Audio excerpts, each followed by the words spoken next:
Alright, nothing too spectacular over here on the German side for their first deployment. Or first movement, I'm sorry. I've basically got my two battle groups here, two platoons. I'm sending this platoon across the river. I don't know. I don't know. I'll have to make a decision here by the next movement. I think at this point the commanders in these tanks would start to, using their binoculars, start to see some of the smoke and some of the movement off of their left flank, and maybe reconsidering their decision. So we'll see. I may station on the other side of the river and just possibly maybe try to ford the river. I don't know. I've got some decisions to make here as a German commander looking at the other side of the river. Like I said, seeing smoke, seeing movement on the left flank, I'd be considering maybe not crossing this river right here because of the chance of bogging down. So we'll have to see. I may halt this platoon, wait for the main drive platoon here to move across the bridge, and I just may sweep in across the bridge also. I've got some nice cover here from the left flank. And it will afford us a full, massive movement into the town and just literally occupy this town with, 8 Panzer IVs. We got the command team is going to be moving in right behind the main force. And of course I have 2 separate platoons of Panzer Grenadiers. There's 3 half-tracks there and then 3 right behind them. Literally, they're going to flow right up into the middle of the town. I guess the plan at this point is once we get the tanks in position, we'll probably get the Panzer Grenadiers to about this point on the other side of the bridge, and we will deploy the Panzer Grenadiers. They have Panzerfausts, and they are nasty. Alright, so that's where we're at. We're going to do the next American movement phase, see what happens. See if we can get any shots off. And we're back. We're fighting hard today, guys. We are seeing some nitty-gritty here, guys, with the Americans. Oh, it's getting interesting. Okay, move at the double. You can move at the double. The problem is, if you can get fired upon from the enemy, they get double their attack dice. So I went ahead and took the risk on moving at the double on these 2 right flank teams. I'm going to try to do something sneaky here. I moved my Stuart team at the double. I didn't take the full at the double. I just got them on the other side of the bridge, hiding behind this factory building. And I moved at the double my other team over here, my Shermans. Now, the other thing that we did, since the previous turn I was touching this steps or the entrance to this building to check out the building, I went ahead and moved 2 bazooka teams. Hold on, guys, I'm going to turn this TV down.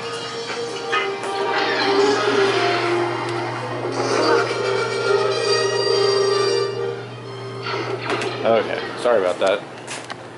Had the volume up a little too loud. Okay, so what you have to do, guys, if you're new to this game, is the previous turn I had these 2 bazooka teams had disembarked. The half-track moved up, the dudes jumped out, they were up here checking out this door to make sure the building was safe to enter. So this movement turn, I was able to move them in. Now they're not on top of the roof, I'm just putting them there as symbolically being in the building, so they can obviously shoot from the windows from the other side of the building. So I went ahead and moved up another infantry team and another machine gun team that will, since it was the full movement rate, since I already have a team in this building, they can freely move into this building the next turn to occupy that building. I went ahead and moved up my airborne unit. They're up and kind of stationed and getting ready to receive orders to move into various buildings. We got my command team there conducting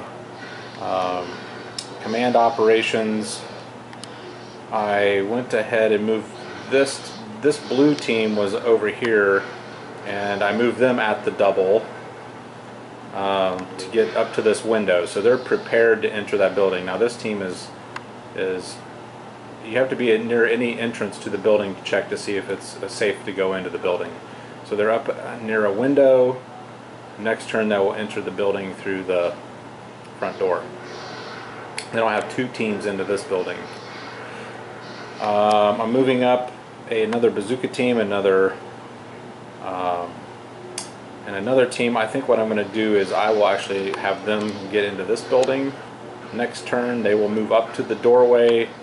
So it'll take 2 turns to get these. So it does take a little bit of time to get your infantry into the buildings. They have to move up to the building at either a doorway or a window, make sure the building is safe to enter, and then they can enter the following turn. And then at that point they can fire pretty much from anywhere inside the building, as long as a window or a doorway is facing the enemy at their their range. You can range in on any target as long as a window or a doorway is facing the enemy. So I'm already starting to occupy these buildings. I'm not sure exactly which buildings I'm going to have these guys enter into, but I'll figure that out by next turn. I went ahead and moved the command team off to the side of the road behind this building for cover.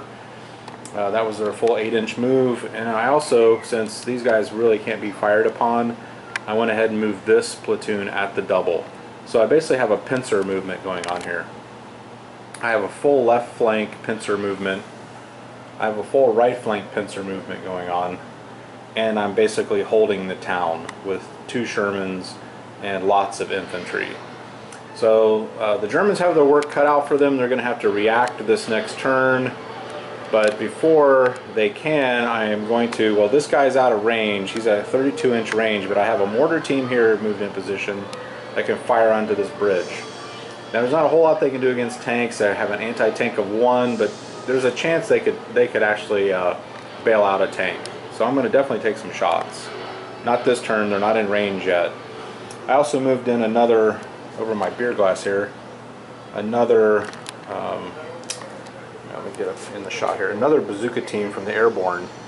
He's moved in position. So by next turn, he's going to move up behind this half track, as kind of using the half track as a little cover. I'm not removing the half tracks, I'm leaving them there, which is kind of a variant on the rules. Technically, once the guys deploy, the half tracks have to move to the rear. I'm going to leave them there so I can use them as cover. And I kind of don't like that rule. The technical rule is these guys are afraid.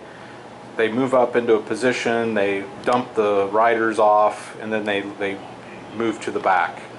I think that's pretty stupid, since you've got guys that can clearly defend themselves with their machine guns. Okay, so I'm kind of throwing that rule out the window for right now. I'm leaving that up to the player's choice. You can either move the half tracks to the rear and move them back down this road, or you can put them in position and use them as a defensive position. And it'll be the same rule applied to the Germans. The Germans can move up and use their half tracks, so they have the MG42s on their half tracks. But here's the little secret I have for the American forces, which was prominent in late war. P-47s, they're coming in for the attack, guys. They're on their final approach. They're coming in. I'm going to roll some dice, and I've got 7 dice. Their priority, I just need a 5 or better on one of the 7 dice. And then the Germans are gonna get some bombs dropped on their heads. Alright, I'm gonna go ahead and make those rolls, and I'll let you know what happens. Okay, Flames of War fans, I went ahead and made my rolls for the airstrike. Now here's how that works. I started with 7 dice. I'm using the green dice for my aircraft dice. I started with 7 dice. All I needed was a 5, so I got 1 6. Then I rolled the old dice you used to get in the old days, so you still may get them. I rolled a blue aircraft dice, and I got 1 aircraft. So there was 1 aircraft that attacked the formation on the ground.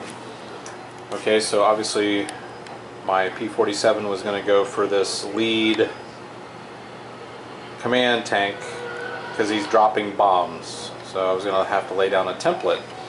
Alright, well, before he can drop his bombs, the problem with this whole maneuver was I have 6 German half-tracks that all have anti-aircraft machine guns, MG42s. So each one of those gets 3 rolls, so that's 9 dice. All they needed was a I think all they needed was a 3+, so I ended up with a pile of dice, and then all they needed was I forget what they needed to actually drive off the aircraft, basically shoot down the aircraft, or basically drive the aircraft away, and they definitely succeeded. They got 4 6s. I think it was their firepower of 6. So you roll their firepower dice. The anti-aircraft machine gun was a 6 firepower. They got 4 6s, so that drove away the flight. So that did not work. So it goes to show you guys, if you're running late war and you're Germans and you got half-tracks, and I do have anti-aircraft units in my arsenal, but those half-tracks are good to take. I'm telling you, they just drove off a P-47 bomb attack, which would have been a template on those 4 tanks, and that could have taken out a tank or 2 at least, I would say. So the P-47 air attack was driven off. So good job, German SS Panzer Grenadiers. They are getting ready to start their next move.